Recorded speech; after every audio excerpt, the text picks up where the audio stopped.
ಮಾವ ಹಾಂ ಬಳೆ. ಯಾಕೆ ಇನ್ನೂ ನಿದ್ದೆ ಬರಲಿಲ್ವಾ? ಇಲ್ಲ ಬಳೆ. ಯಾಕೆ? ನೀನು ಹೆದರ್ಕೊಂಡಿದ್ಯಲ್ಲ ಅದಕ್ಕೆ. ನಾನೇನು ಮಾಡಲಿ ಮಾವ? ನಾನೇನು ಆ ಕನಸನ್ನ ಬೇಕು ಅಂತ ಬರಕ್ಕೆ ಹೇಳಿದ್ನ?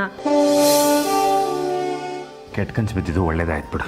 ಯಾಕೆಂದರೆ ಕನಸಲ್ಲಿ ಒಳ್ಳೇದು ಬೀಳ್ಬಾರ್ದಂತೆ, ಕೆಟ್ಟದೇ ಬೀಳ್ಬೇಕಂತೆ. ಕೆಟ್ಟದ್ದು ಬಿದ್ದರೆ ನಿಜವಾಗ್ಲೂ ಒಳ್ಳೇದಾಗತ್ತಂತೆ. ಅದಕ್ಕೆ ಯಾಕೆ ಇವಾಗ ನೀವು ನನ್ನ ಹಿಡ್ಕೊಂಡಿದ್ದೀರಾ? ನಂಗೆ ನಿದ್ದೆ ಬರ್ತಿಲ್ವಲ್ಲ ಅದಕ್ಕೆ.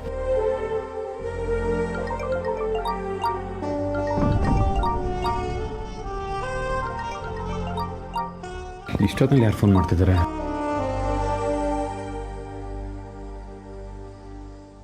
ಹಲೋ, ಹೌದು, ನೀವ್ಯಾರು ಮಾತಾಡ್ತಿರೋದು?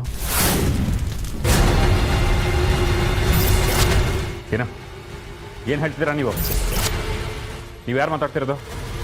ಹಲೋ ಹಲೋ ಹಲೋ, ಏನಾಯ್ತು ಮಾವ?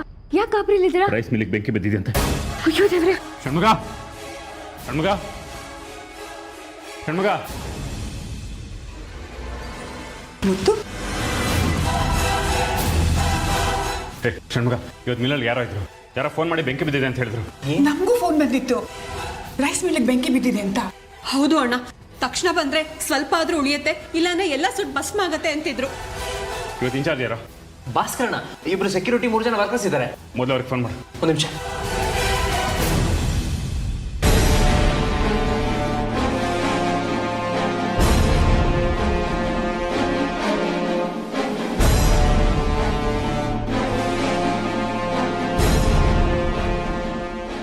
ಭಾಸ್ಕರಣ್ಣ, ರೈಸ್ ಮಿಲ್ಲಲ್ಲಿ ಏನೋ ಪ್ರಾಬ್ಲಮ್ ಇದೆಯಾ? ನಮಗೆಲ್ಲ ಕಾಲ್ಸ್ ಬರ್ತಾ ಇತ್ತು.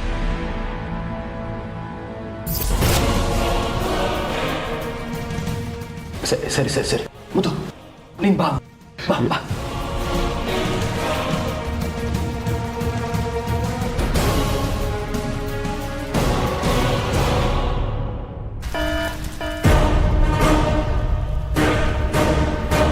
ಅಯ್ಯೋ, ಬೆಂಕಿ ಇಟ್ಕೊಂಡ್ಬಿಟ್ಟದಲ್ಲೋ! ಅಯ್ಯೋ,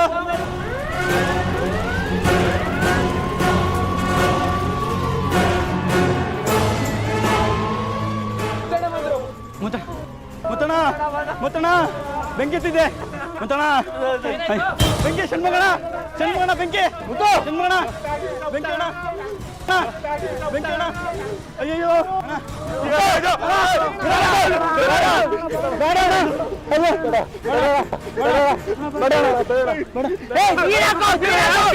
ನೀರು ತಗೊಂಡ್ರು, ನೀರು ತಗೊಂಡ್ರು, ನೀರು ತಗೊಂಡ್ರು ಬೇಗ.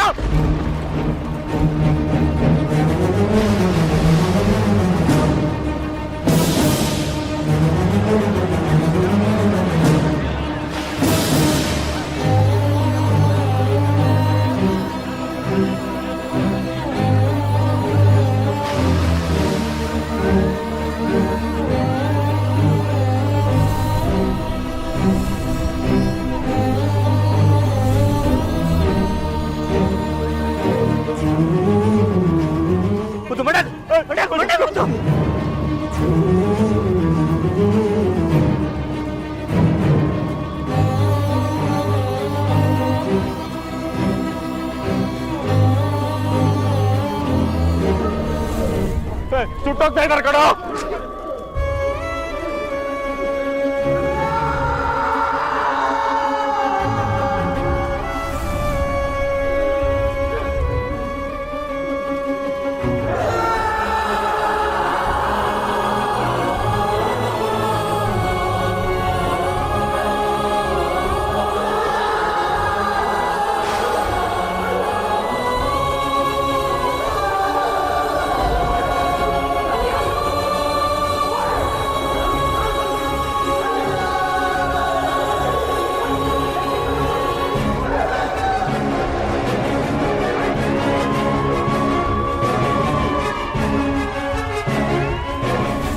ಆಗ್ತದೆ ಇಲ್ವಲ್ಲ,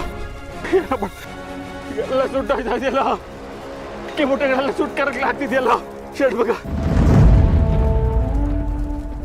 ಅಯ್ಯೋ ಅಯ್ಯೋ ದೇವ್ರೆ, ಎಷ್ಟು ವರ್ಷದಿಂದ ಕಾಪಾಡ್ಕೊಂಡ್ ಬಂದಿದ್ನ ಇದನ್ನ, ಎಷ್ಟು ಕಷ್ಟಪಟ್ಟು ಕಟ್ಟಿದ್ನೋ ಈ ರೈಸ್ ಮಿಲ್. ನನ್ನ ಕಣ್ ಮುಂದೆ ಸುಟ್ಟು ಬೂದಿ ಆಗ್ತಿದೆಯಲ್ಲ ಷಣ್ಮುಗ. ಅಯ್ಯೋ ಏನೋ ಮಾಡೋಕ್ಕಾಗ್ತಿಲ್ವಲ್ಲ ನನ್ನ ಕೈಲಿ.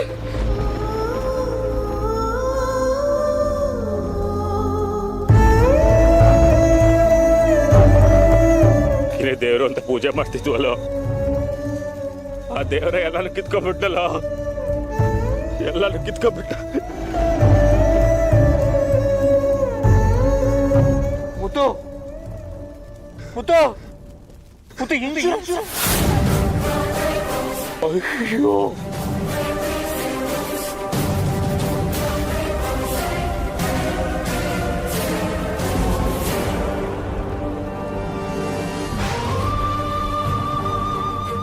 ಹೋಯ್ತು ಕಣ, ಎಲ್ಲ ಹೋಯ್ತು.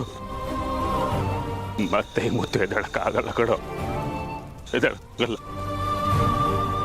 ಮುಗ್ದೋದ ಕಣ ನನ್ನ ಮಗ, ನಿನ್ ಮುತ್ತು ಮುಗ್ದೋದ ಮುಗ್ದೋದ ಕಣ. ಯಾರಾದ್ರೂ ಸಹಾಯ ಕೇಳ್ಕೊಂಬಂದ್ರು ಹಣ ಜೊತೆ ಮೂಟೆ ಗಟ್ಲೆ ಅಕ್ಕಿ ಕೊಟ್ಟು ಕಳಿಸ್ತಿದ್ದಲ್ಲ, ಈಗೇನೋ ಕೊಡ್ಲಿ.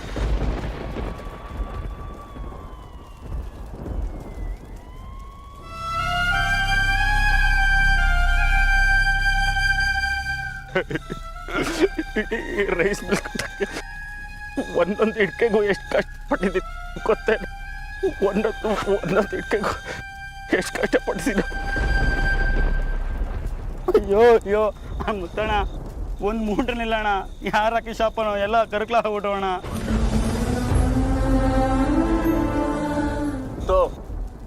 ಏನೋ ಇದು, ಏನೋ ಕನಸುಲೇ ಬೂದಿ ಆಗ್ತಿಲ್ಲ ನೀನು ಕಣ್ಣು ಮುಂದೆ.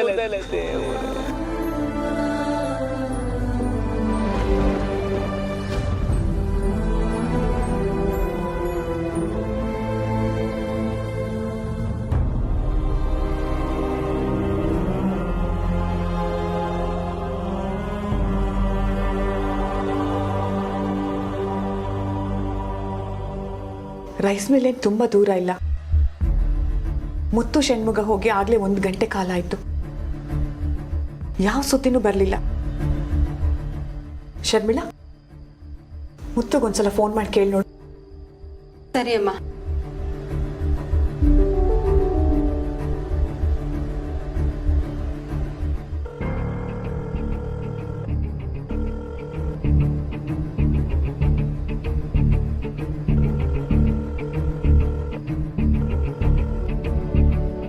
ಮಾವ ಯಾವತ್ತೂ ಯಾರಿಗೂ ಮೋಸ ಮಾಡ್ತವ್ರಲ್ಲ, ಆದ್ರೂ ಅವ್ರಿಗೆ ಯಾಕೆ ಪದೇ ಪದೇ ಕಷ್ಟಗಳು ಬರ್ತಿದೆ.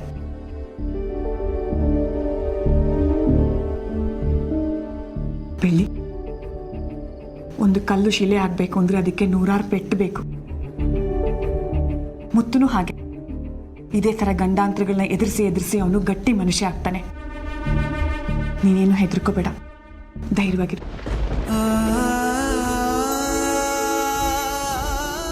ಮುತ್ತು ಮಾವ ಈ ಥರ ದುಃಖದಲ್ಲಿ ಕೂತಿರೋದನ್ನ ಯಾವತ್ತೂ ನೋಡಿರ್ಲಿಲ್ಲ. ಇನ್ನು ಈಗ ರೈಸ್ ಮಿಲ್ಲಲ್ಲಿ ಏನು ಅನಾಹುತ ಆಗಿದೆಯೋ ಏನೋ, ಅದನ್ನೆಲ್ಲ ಕಣ್ಣಾರೆ ನೋಡಿರ್ತಾರೆ. ಅವ್ರ ಮನಸ್ಸಿಗೆ ಎಷ್ಟು ನೋವಾಗಿರುತ್ತೋ ಏನೋ. ಆ ದುಃಖನೆಲ್ಲ ಅವ್ರಿಗೆ ಮರ್ಸೋದಾದ್ರೂ ಹೇಗೆ? ನಾವೇನು ಮಾಡೋಕ್ಕಾಗೋದಿಲ್ಲ ಬೆಳ್ಳಿ, ಕಾಲನೇ ಅದನ್ನೆಲ್ಲ ಸರಿ ಮಾಡಬೇಕು. ತುಂಬ ಕಷ್ಟಪಟ್ಟಿರೋರಿಗೆ ಕೊನೆಗೆ ಸುಖನೇ ಸಿಗೋದು. ಈಗ ನಮಗೆ ಕಷ್ಟ ಅನಿಸ್ಬೋದು, ನಾಳೆ ಅದೇ ನಮಗೆ ಸುಖ ಆಗತ್ತೆ. ರೈಸ್ ಮಿಲ್ಲಲ್ಲಿ ಏನೋ ದೊಡ್ಡದಾಗೆ ತೊಂದರೆ ಆಗಿದೆ ಅನ್ಸತ್ತೆ. ಸಣ್ಣ ಪುಟ್ಟ ತೊಂದರೆ ಆಗಿದ್ರೆ ಫೋನ್ ಮಾಡಿ ಹೇಳ್ತಿದ್ರು. ಈಗ ನಾವು ಫೋನ್ ಮಾಡಿದ್ರು ರಿಸೀವ್ ಮಾಡ್ತಿಲ್ಲ ಅಂದ್ರೆ ನಾವ್ ಯಾರು ಊಹಿಸಕ್ಕಾಗದೇ ಇರೋಷ್ಟು ತೊಂದರೆ ಆಗಿರ್ಬೇಕು. ಎಲ್ಲ ಸರಿಪಡಿಸ್ಬೋದು ಅಂದ್ರೆ ಓಕೆ, ಇಲ್ಲ ರೈಸ್ ಮಿಲ್ಲೇ ಮುಚ್ಚಬೇಕು ಅಂದ್ರೆ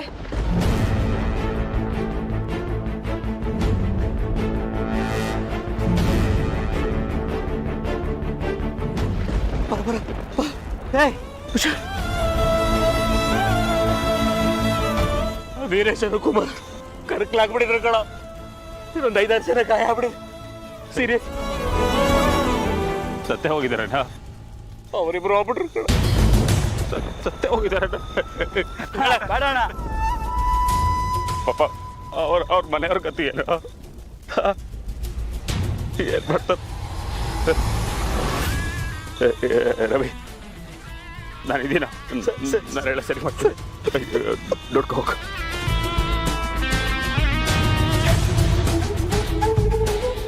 ಮುತ್ತು sir, I am really sorry Muthu sir. ಎಷ್ಟೇ ಪ್ರಯತ್ನ ಪಟ್ಟು ಬೆಂಕಿನ ಆರ್ಸೋಕ್ಕಾಗಲಿಲ್ಲ. ಬೆಂಕಿ ಸ್ಪ್ರೆಡ್ ಆಗೋ ವಸ್ತುಗಳು ಯಾವುದೂ ಇಲ್ಲ ಅಂತ ಅಂದರು. ಇಷ್ಟು ಬೇಗ ಬೆಂಕಿ ಹೇಗೆ ಸ್ಪ್ರೆಡ್ ಆಯಿತು ಅನ್ನೋದೇ ಗೊತ್ತಾಗ್ತಿಲ್ಲ ಮುತ್ತು ಸರ್. ಇಬ್ಬರು ಸತ್ತಿದ್ದಾರೆ, ಬಾಕಿ ಅವ್ರನ್ನೆಲ್ಲ ಹಾಸ್ಪಿಟ್ಲಿಗೆ ಕಳಿಸಿದ್ದೀನಿ ಮುತ್ತು ಸರ್. ನೀವೇನು ಯೋಚನೆ ಮಾಡಿಬಿಡಿ ಮುತ್ತು ಸರ್. ಇನ್ಸೂರೆನ್ಸ್ ಮಾಡ್ತಿದ್ರೆ ತಾನೇ? ಇಲ್ಲ ಸರ್, ಲ್ಯಾಬ್ಸ್ ಆಗ್ಬಿಟ್ಟಿದೆ. ಡ್ಯೂ ಡೇಟ್ ನೋಡಲಿಲ್ಲ, ಕಟ್ಟಲೇ ಇಲ್ಲ. ಏನ್ರಿ ಇಷ್ಟೊಂದು ಈಸಿಯಾಗಿ ಹೇಳ್ತಾ ಇದ್ದೀರಾ? 4 ಜನ ಸತ್ತಿದ್ದಾರೆ, ಎಷ್ಟೊಂದು ಜನ ಗಾಯ ಆಗಿದೆ. ಅದರಲ್ಲಿ ಎಷ್ಟು ಜನ ಬದುಕ್ತಾರೋ ಇಲ್ಲೋ ಗೊತ್ತಿಲ್ಲ.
ಮಗ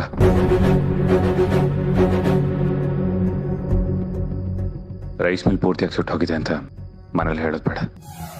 ಚಿಕ್ಕ ಪುಟ್ಟ ಡ್ಯಾಮೇಜ್ ಆಗಿದೆ ಅಂತ ಹೇಳೋಣ ಸಾಕು. ಹೇಳೋದು ಬೇಡ. ಕೆಲವು ವಿಷಯಗಳನ್ನ ತಡ್ಕೊಳಕ್ಕಾಗಲ್ಲ ಕಣ, ಸೂಕ್ಷ್ಮ ಇರ್ತಾರೆ. ಸಮಯ ಬಂದಾಗ ಹೇಳಿದ್ರಾಯ್ತು. ಸರಿ ಮುತ್ತು.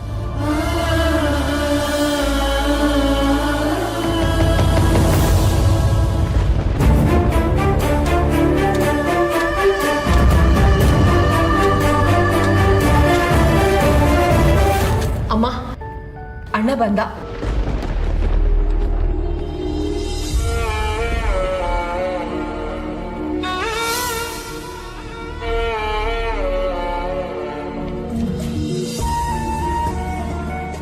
ಮುತ್ತು, ಚಿಕ್ಕಮ್ಮ ಯಾಕಿನ್ನೂ ಎದ್ದಿದ್ದೀರಾ? ಮಲ್ಕೊಳ್ಳೋದಲ್ವಾ? ರೈಸ್ ಮಿಲ್ಲಲ್ಲಿ ಏನಾಯ್ತೋ ಏನೋ ಅಂತ ನೀವು ಅವಸರದಲ್ಲಿ ಓಡಿದ್ರಲ್ಲ, ಏನಾಗಿರ್ಬೋದೋ ಏನೋ ಅಂತ ತಳಮಳದಲ್ಲಿ ನಿದ್ದೆ ಮಾಡೋಕ್ಕಾಗಲಿಲ್ಲ. ಏನಾಯ್ತಣ್ಣ? ಎಲ್ಲ ಓಕೆನಾ? ಏನು ತೊಂದರೆ ಇಲ್ಲ ಚಿಕ್ಕಮ್ಮ. ಬೆಂಕಿ ಬಿದ್ದಿದ್ದು ನಿಜ, ಆದರೆ ವರ್ಕರ್ಸು ಫೈರ್ ಸರ್ವಿಸ್ ಅವರು ಬೇಗ ಬೆಂಕಿನ ಆರಿಸಿದ್ದಾರೆ. ಏನು ಪ್ರಾಣಹಾನಿ ಆಗಿಲ್ಲ, ಸಣ್ಣ ಪುಟ್ಟ ಗಾಯಗಳಷ್ಟೇ. ಹಾಸ್ಪಿಟಲಲ್ಲಿ ಟ್ರೀಟ್ಮೆಂಟ್ ತಗೋತಾ ಇದ್ದಾರೆ.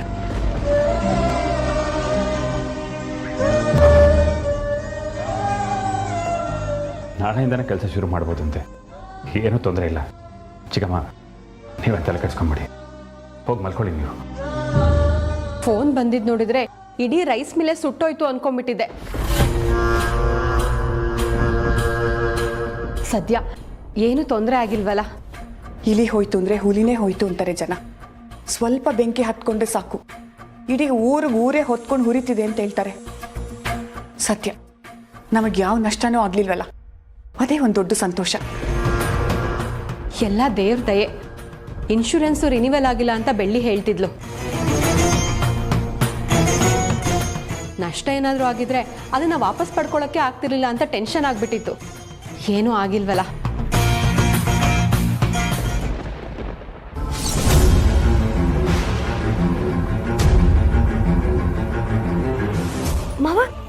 ಏನಾಯ್ತು? ಕೈ ರಕ್ತ ಬರ್ತಿದೆ.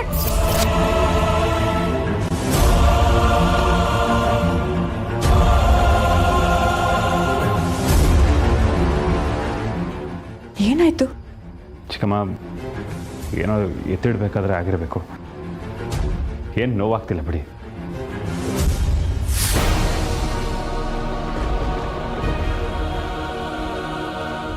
ನಿಜ ಹೇಳಿ ಮಾವ, ಅಲ್ಲೇನೂ ಆಗಿಲ್ಲ ತಾನೆ?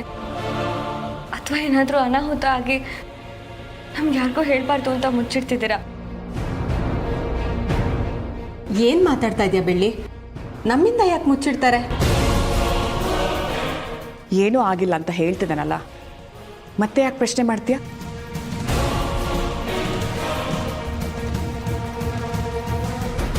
ಅಕ್ಕ, ನಾವು ಹೋಗಿದ್ದ ರೀತಿ, ಭಾಸ್ಕರಣ್ಣ ಫೋನ್ ಮಾಡಿದ ರೀತಿ ಎಲ್ಲ ನೋಡಿದ್ರೆ ಯಾರಿಗಾದರೂ ಗಾಬರಿ ಆಗೇ ಆಗುತ್ತೆ, ಅನುಮಾನ ಬರುತ್ತೆ.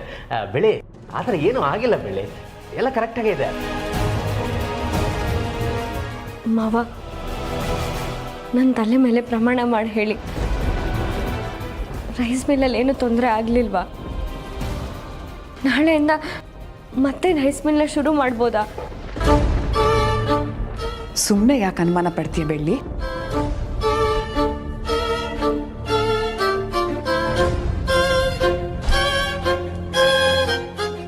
ಮತ್ತು ಮಾವ ಷಣ್ಮುಖಣ್ಣ ನಮ್ಮಿಂದ ಏನೋ ಮುಚ್ಚಿಡ್ತಿದ್ದಾರೆ. ಅದಕ್ಕೆ ನನಗೆ ಕೇಳಬೇಕು ಅಂತ ಅನ್ನಿಸ್ತಿದೆ ಅತ್ತೆ. ಬೆಳ್ಳಿ ಆ ಥರ ಏನೂ ಆಗಿಲ್ಲ ಬೆಳ್ಳಿ, ಯಾಕೆ ಸುಮ್ಮನೆ ಅನುಮಾನ ಪಡ್ತಿದ್ಯಾ? ನಿಮ್ಮ ಮುಖದಲ್ಲಿ ಆತಂಕ ಕಾಣಿಸ್ತಿದೆ, ಏನೋ ತೊಂದರೆ ಆಗಿದೆ ಅನ್ನಿಸ್ತಿದೆ.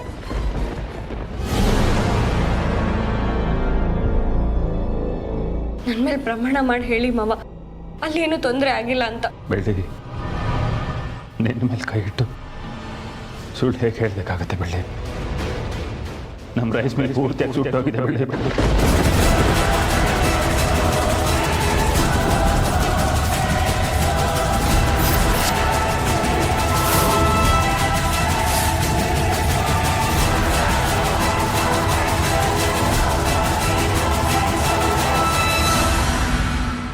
ಎಲ್ಲ ನೆಲಸಮ ಆಗಿದೆ, ಅಲ್ಲಿ ನೀರು ಉಳಿದಿಲ್ಲ ಬೆಳ್ಳಿ.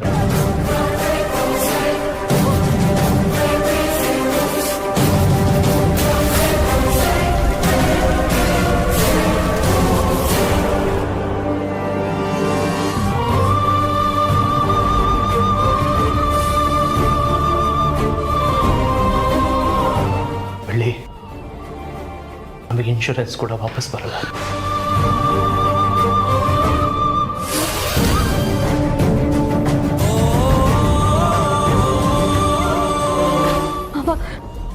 ಇನ್ಯಾವತ್ತೂ ನಾವು ಅದನ್ನು ಪಡ್ಕೊಳಕ್ಕಾಗಲ್ವಾ? ಮೊದಲಿನ ಥರ ಅಲ್ಲಿ ಯಾರೂ ಕೆಲಸ ಮಾಡೋಕ್ಕಾಗಲ್ವಾ?